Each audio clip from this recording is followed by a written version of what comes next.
So today we're talking about sales calls. One of the most important things that you and I do on a day in and day out basis as a freight broker is make sales calls. The reason why we make sales calls is we have to establish relationships with shippers so that we can earn their trust and move some of their freight. That's how we make money. So we do that by first starting out making sales calls, establishing those relationships. And when we start making sales calls, what happens? We get shippers that object. I personally believe that you haven't started a sale until you get that first objection. And what we have to do as freight brokers is overcome objections.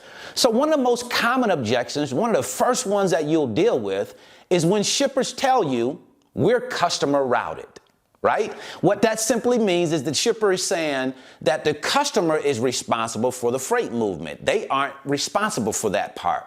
So what you usually say as a new freight broker is, okay, thank you so much for your time, and you move on to your next sales call. But should you say that? Because at the end of the day, you have the shipper on the phone. You have the person that can make decisions about freight.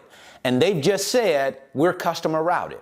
They very well might be customer routed, but they also might just be telling you that to get you off of the phone. So in this video today, I'm going to share with you how I handle feedback from customers when they tell me they're customer routed. So come on inside, sit back, relax, and let's get down into the business.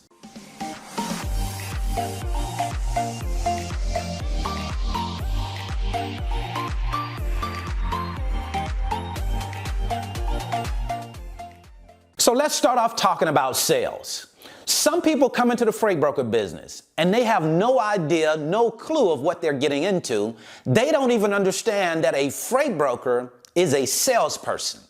If you don't know that, I want you to know that. A freight broker is a salesperson all day, every day, and twice on Sunday. That's what we're in the business of doing, selling ourselves, selling our services to other people who need those services, right? And the great thing about being a salesperson is you get an opportunity to work within what I believe is the best space, the best profession in the entire world. And the reason why I say sales is the best profession is because it's a big, huge open field for you to work out in, for you to bring your own creativity to the marketplace, for you to be the best that you can be. And then there are no limits on your income. You can make as much income as you want based off of the value that you're willing to bring to the table, the creativity that you bring to the table. It's a different world in the sales arena. As a freight broker, you get to navigate, you get to explore this world, but it doesn't come without its own unique adversity. Let's take a look at some of the adversity that you'll have to deal with in order to win. All right, so ideally, when we call our customers, what we would like for them to say is go ahead and send me over your packet. We'll take a look at it and get you set up with us, and then we'll go ahead and start sending you over freight that you can provide bids on. Ideally, that's how it works. But for us that do this every day, we know that it doesn't usually work that way. Shippers are not just saying, go ahead and send me your packet and we can get set up. Why is that? Because they have enough freight brokers. They have enough truck drivers like you already. They are just seeing you as another freight broker or truck driver. So what they usually do is move you to the end of that call as quickly as possible. I want you to think about it. When a salesperson calls you and they're not saying something very early on that you can relate to, something that resonates with you, you're going to move them to the end of that call as quickly as you can and go on about your way. That's the same thing that shippers do with you. If they don't hear something in that call early on that gets their attention, they're going to move you on to the end of that call with a term like, we're customer routed. Now, the question is, how do you respond to those types of feedback from customers, right? Because when a customer gives you certain feedback, we don't want to just end the call right there. We want to ask other questions. We want to continue to communicate, to continue to get them to talk to us, because the more they talk to us, the more that we learn from them.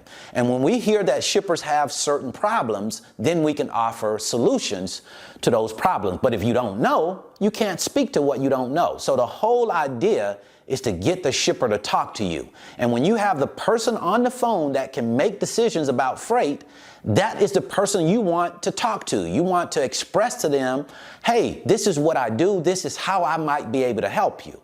And when they use that term, we're customer routed, there's something that you should be saying to extend that conversation. The question is, what are you saying? Here's what I would say If a person, a shipper said to me, "Hey Brandon, thank you so much for reaching out, but we're customer routed," the first word out of my mouth would be that person's name. Hopefully you already know the name. If you don't, then you can't refer to him by name.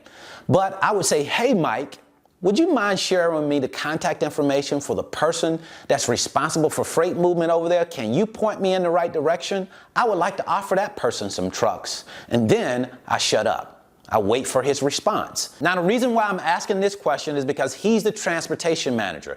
He's the shipper. So the likelihood of him knowing who the shipper is at the other facility, especially if they're working together, is highly likely. Now, of course, if the shipper comes back and says, "Hey, Brandon, this is who you want to contact. This is who you might want to start with," I'll be excited about that. But how I see it is a bird in the hand is better than two in the bush. And right now, I have the shipper on the phone, so I don't want to let him go just yet. I am going to pose another question.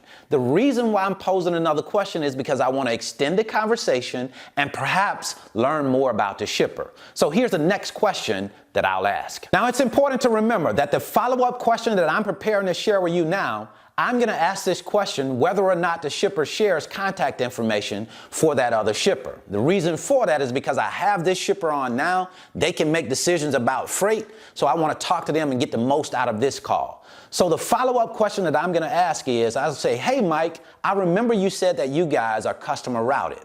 But in the event that you have last-minute freight, you have a carrier or a freight broker that's canceled on you, how do you usually handle those loads?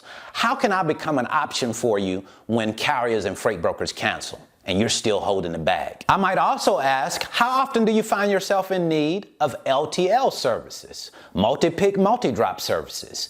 If you notice, how I'm posing these questions is how often do you? Or I'm not saying, do you need? Because if I say, do you need, they can say yes or no. I'm saying how often, or posing the questions in a way that they're open-ended so that the shipper will have to talk to me. That way I can learn more about the shipper. So that's what I wanted to share with you today. I certainly hope this information has been helpful. It's all about communicating with your shippers, getting them to talk with you so that you can learn more about what they do, and then you have something to offer. I have a great day. Have a great rest of your week. I wish you the very best in your life and business. If you're interested in learning more about the freight broker business, I'll leave a free link in the description. It's my 5-video series, and it's titled How the Load Movement Process Works. It will give you a chance to come into the office with me, and you get to watch me on video as I move loads, talk to shippers and carriers to give you a better understanding of how this business works before you come into it. And then if you're interested in learning more about how you transition from a part-time freight broker to a full-time freight broker, I'll leave a free video right here. So until the next time, I wish you the very best in your life and business. See you at the top, because the bottom is much too crowded.